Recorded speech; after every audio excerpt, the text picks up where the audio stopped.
రాజధాని అమరావతిలో కట్టి తీరుతాం. అమరావతి మా రాజధాని. అమరావతిలో చుక్క నీరు నిల్వనివ్వం. ఈనాడండి, నేను సొంత సోది కాదు ఇది. అమరావతిలో చుక్క నీరు నిల్వనివ్వం.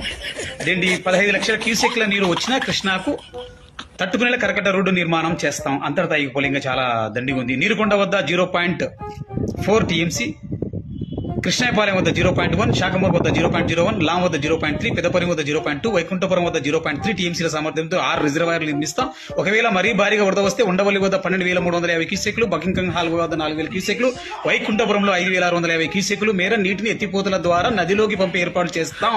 2 నెలల్లో టెండర్ పిలుస్తాం. వర్షాకాలం నాటికి ఇవి పూర్తి చేస్తాం. ఏడీసీ అధికారులతో మంత్రి నారాయణ. అంటే ఏది ఏమైనా బురదలు, వాగులు, వంకల మధ్య రాజధాని కట్టాలని నిర్ణయం చేసేసుకున్నారు.